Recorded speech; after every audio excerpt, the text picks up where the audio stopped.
Assalamualaikum warahmatullahi wabarakatuh. Selamat pagi rekan-rekan semua. Salam kenal. Perkenalkan, nama saya Agus Susanto. Saya dari jurusan Teknik Industri semester 4.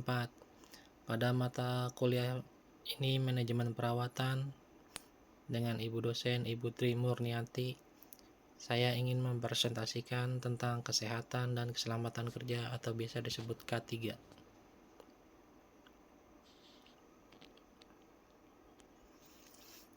Keselamatan dan kesehatan kerja K3. Setiap pekerja memiliki resiko kegagalan termasuk kecelakaan kerja yang dapat menimbulkan kerugian. Oleh karena itu, keselamatan dan kesehatan kerja K3 harus diterapkan dalam setiap lingkungan kerja. Perubahan dari masyarakat agraris ke masyarakat industri high risk meningkatkan resiko kecelakaan kerja yang berdampak pada daya saing global. Filosofi dasar K3 adalah melindungi pekerja dengan mengendalikan potensi bahaya di tempat kerja. Jika lingkungan kerja aman dan sehat, proses produksi akan lebih lancar, risiko kerugian berkurang, dan produktivitas meningkat. Sejarah perkembangannya K3. Di era revolusi industri abad ke-18, hal-hal yang turut mempengaruhi perkembangan K3 adalah pergantian tenaga hewan dengan mesin, seperti mesin uap yang ditemukan sebagai sumber energi. Di era industrialisasi, sejak era revolusi industri sampai pertengahan abad 20, penggunaan teknologi semakin berkembang sehingga K3 mengikuti perkembangan penggunaan teknologi APD, safety device, interlock, dan alat-alat pengaman. Di era manajemen, keterpaduan semua unit kerja, safety, health, lingkungan dalam satu sistem manajemen menentukan kualitas terjamin ditunjuk dengan munculnya standar internasional seperti ISO 9000, ISO 14000, dan ISO 18000.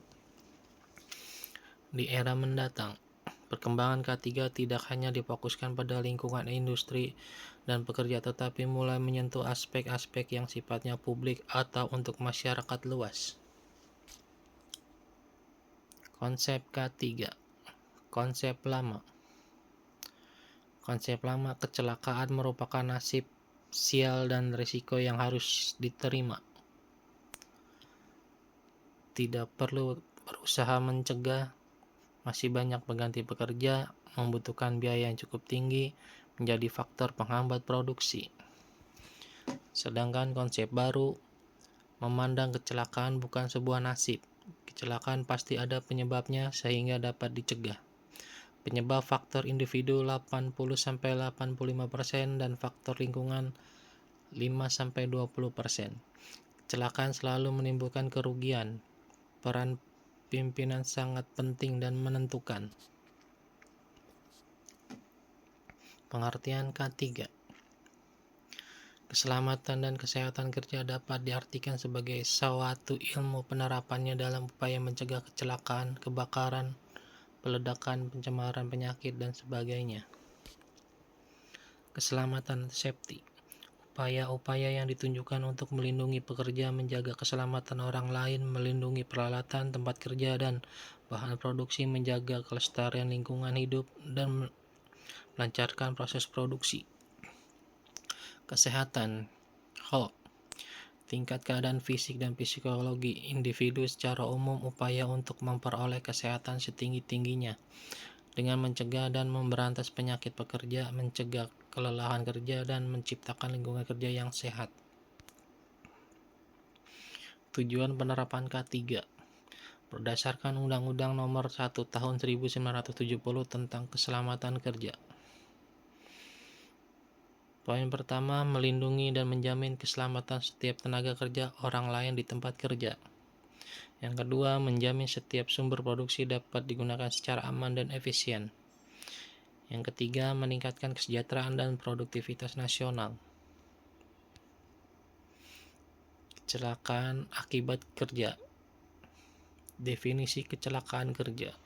Kecelakaan kerja adalah kejadian yang tidak terduga dan tidak diinginkan yang dapat menimbulkan korban jiwa atau kerugian material.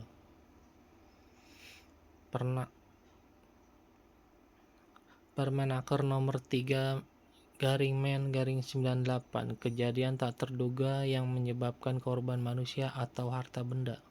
Departemen Tenaga Kerja RI, kejadian tiba-tiba yang memiliki penyebab tertentu. Henrich tahun 1980, kejadian yang dapat merusak lingkungan atau disebabkan oleh objek, bahan, orang, atau radiasi yang tidak terkendali, mengakibatkan cedera atau dampak lain. Cedera akibat kecelakaan kerja, pengertian dan analisis cedera. Menurut Henrich, cedera akibat kecelakaan kerja dapat berupa patah, retak, atau cabikan. Bureau of Laboratory Statistics tahun 2008 membagi bagian tubuh yang rentan cedera menjadi kepala, leher, batang tubuh, alat gerak, atas dan bawah, sistem tubuh, serta beberapa bagian sekaligus. Analisis cedera bertujuan untuk mengembangkan program pencegahan seperti guna kacamata pelindung untuk mencegah cedera mata, serta membantu memahami penyebab cedera akibat kecelakaan kerja. Klasifikasi cedera akibat kecelakaan kerja. Definisi rate, rasio, dan jumlah. Incidence rate, jumlah kejadian kecelakaan kerja sakit akibat setiap 100 orang karyawan. Frekuensi rate, jumlah kejadian cedera atau sakit akibat kerja setiap 1 juta jam kerja. Lost time injury frequency rate, jumlah cedera atau sakit akibat kecelakaan kerja dibagi 1 juta jam kerja. Safety rate, waktu hilang dan waktu pekerjaan alternatif hilang dibagi jadi 1 jam kerja. Total recorded injury frequency rate, jumlah total cedera akibat kerja yang harus dicatat dibagi 1 juta jam kerja. Faktor penyebab terjadinya kecelakaan kerja. Yang pertama, faktor manusia, dipengaruhi oleh pengetahuan dan keterampilan dan sikap. Yang kedua, faktor material, memiliki sifat yang dapat mempengaruhi kesehatan dan keselamatan pekerja. Yang ketiga, faktor sumber bahaya, perbuatan berbahaya, metode kerja salah, keletihan, sikap kerja tidak sesuai, dan kondisi berbahaya, keadaan tidak aman dari mesin, lingkungan, proses, sifat pekerja. Faktor yang dihadapi, kurangnya pemeliharaan dan perawatan mesin atau peralatan sehingga tidak bisa bekerja dengan sempurna. Teori penyebab kecelakaan kerja. Teori domino, kecelakaan sebagai hasil dari serangkaian kejadian yang beruntun tidak terjadi dengan sendirinya. Penyebabnya adalah faktor manusia dan faktor fisik. Kecelakaan tergantung pada lingkungan fisik dan sosial kerja dan terjadi karena kesalahan manusia. Teori Bohm dan Loftus, kunci kejadian tetap sama seperti Henrich, yaitu adanya tindakan kondisi tidak aman, namun kesalahan tidak lagi dilihat pada manusia atau pekerja semata, melainkan menyoroti bagaimana manajemen mengambil peran dalam mengendalikan agar tidak terjadi kecelakaan. Teori Swiss cheese, kecelakaan terjadi ketika ada kegagalan interaksi pada setiap komponen dan sistem produksi. Kegagalan proses digambarkan sebagai lubang dalam setiap lapisan sistem berbeda, penjelasan tahap proses produksi yang gagal. Sebab dan kategori kecelakaan kerja. Sebab-sebab suatu kecelakaan. Direct cause, sangat dekat hubungannya dengan kejadian kecelakaan yang menimbulkan kerugian atau cedera pada kecelakaan terjadi. Latent cause, kondisi yang sudah terlihat jelas sebelumnya, menunggu kejadian sesuatu kecelakaan. Kategori kecelakaan kerja. Kecelakaan industri, terjadi di tempat kerja, adanya sumber bahaya atau bahaya kerja. kecelakaan dalam perjalanan terjadi di luar tempat kerja dalam kaitannya dalam hubungan kerja. Tujuan analisis kecelakaan kerja: menjawab pertanyaan mengapa kecelakaan dapat terjadi, menentukan bagaimana mencegah agar kecelakaan sejenis tidak terjadi. Ukuran statistik kecelakaan. A. Tingkat kekerapan frekuensi rate FR. FR sama dengan jumlah kecelakaan yang terjadi dikali 1 juta per jam kerja orang. Tingkat keparahan severity rate SR dihitung berdasarkan jumlah hari yang hilang akibat kecelakaan. SR sama dengan jumlah hari hilang dikali 1 juta dibagi jam kerja. Contoh perhitungan severity rate. PT Umami pada semester 1 tahun 2002 mencatat jumlah jam kerja 260.000 jam setelah terjadi kecelakaan kerja yang mengakibatkan 1 orang kehilangan sebelah mata, 1 orang kehilangan sebelah ibu jari, 1 orang kehilangan kelingking, dan 15 orang tidak mampu masuk kerja selama 180 hari. Bisa lihat dari tabel analisisnya. 1 orang kehilangan sebelah mata 1800 hari, 1 orang kehilangan sebelah ibu jari 600 hari, 1 orang kehilangan kelingking 200 hari, 15 orang tidak mampu kerja 180 hari. Dijumlahkan jadi 2780 hari. SR sama dengan 2780 hari dikali 1 juta dibagi 260.000 sama dengan 10.692. Angka SR 10.692 berarti perusahaan tersebut dalam 1 juta jam waktu produktif telah kehilangan 10.692 hari. Kerugian perusahaan akibat kecelakaan kerja dapat dinilai dengan uang. Standar jumlah hari hilang ILO. Angka jumlah hari yang hilang tidak sama bagi seluruh negara. International Labour Organization menentukan angka-angka sebagai berikut. Setiap kematian 6.000 hari, lumpuh sama sekali 6.000 hari, lumpuh sebagian tangan hilang dari sambungan kuku sampai siku 4.500 hari, lumpuh sebagian tangan hilang dan siku sampai pergelangan 3.600 hari, tangan dan pergelangan sampai sambungan jari 3.000 hari, ibu jari dan permulaan sambungan sampai sambungan tengah 600 hari, ibu jari sesudah sambungan tengah 300 hari. Sistem Manajemen Keselamatan dan Kesehatan Kerja SMK 3. Menurut Institute of Corporation Safety and Health IOSH, ancaman kecelakaan di tempat kerja di negara berkembang seperti Indonesia masih sangat tinggi. Menurut data internasional Labour Organization ILO, di Indonesia rata-rata per tahun terdapat 99.000 kasus kecelakaan kerja, sekitar 70% diantaranya berakibat fatal, yaitu kematian dan cacat seumur hidup. Perusahaan yang terdaftar di Depnakers tahun 2007 adalah 190.267 perusahaan. Perusahaan yang memenuhi kriteria SMK 3 hanya 643. Cerminan masih rendahnya komitmen manajemen dalam menerapkan SMK 3 mencapai 3,37%. Asas manajemen K3. Manajemen K3 pada dasarnya mencari dan mengungkap kelemahan operasional yang memungkinkan terjadinya kecelakaan. Fungsi itu dapat dilaksanakan dengan 2 cara.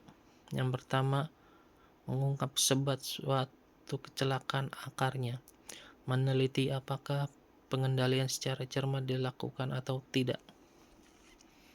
Kelemahan operasional yang menimbulkan kecelakaan tidak terlepas dari perencanaan yang kurang lengkap, keputusan yang tidak tepat, serta salah perhitungan, pertimbangan, dan praktik manajemen yang kurang mantap.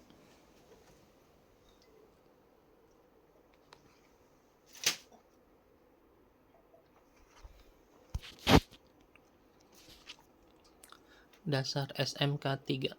Sistem Manajemen Keselamatan dan Kesehatan Kerja SMK 3 adalah bagian dari sistem manajemen perusahaan yang bertujuan menciptakan lingkungan kerja yang aman, efisien, dan produktif. SMK 3 mencakup struktur organisasi, perencanaan, tanggung jawab, prosedur, serta sumber daya yang diperlukan untuk mengendalikan risiko kerja seminimal mungkin. Menurut OSAS 18001 tahun 2007, sistem manajemen ini terdiri dari elemen-elemen yang saling berhubungan untuk menetapkan kebijakan, tujuan, serta mengelola risiko K3. Di Indonesia, SMK dikembangkan oleh Departemen Tenaga Kerja RI mulai diimplementasikan oleh berbagai perusahaan. Audit SMK 3 dilakukan oleh PT Sukovindo sebagai lembaga independen yang menilai kesesuaian prosedur guna mengukur keberhasilan penerapan SMK 3, sehingga perusahaan dapat meningkatkan sadar keselamatan kerja dan produktivitas. Tujuan SMK 3: alat ukur kinerja K3. Pengukuran dilakukan melalui audit sistem manajemen K3. 2. Pedoman implementasi K3. Acuan SMK 3 dari Depsnaker, ILO, OSAS, UNIS, APMS, GWINUS, OMS, OGP, HSMS, GWI, dan sebagainya. 3. Berdasarkan penghargaan diberikan oleh instansi pemerintah dan lembaga terkait. Penghargaan SMK 3 diberikan oleh Depsnaker. 4. Sertifikasi. Perusahaan dapat memperoleh sertifikasi SMK 3 dari lembaga auditor yang diakreditasi Badan Standar Nasional. OSAS 18000, OSAS 18001 sebagai standar persyaratan SMK 3, OSAS 18002 sebagai pedoman pengembangan dan penerapannya. Kebijakan manajemen. Undang-Undang Nomor 13 Tahun 2003 tentang Ketenagakerjaan Pasal 87 menyatakan bahwa setiap perusahaan wajib menerapkan sistem manajemen K3 yang diintegrasikan dalam manajemen perusahaan secara umum. Peraturan SMK 3. Peraturan Menteri Tenaga Kerja RI Nomor 5/Men tahun 1996 tentang Sistem Manajemen Keselamatan dan Kesehatan Kerja SMK 3. Peraturan Pemerintah RI Nomor 80 Tahun 2012 tentang penerapan Sistem Manajemen Keselamatan dan Kesehatan Kerja.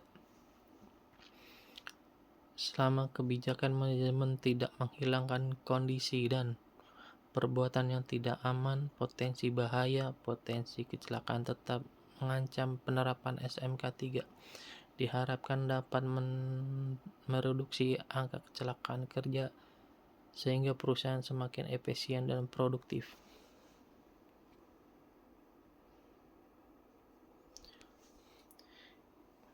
Ya, sampai di sini presentasi saya. Mungkin apabila ada pertanyaan dari rekan-rekan semua, bisa dimasukin dalam kolom kritik dan saran di bawah ya. Saya akhiri. Assalamualaikum warahmatullahi wabarakatuh.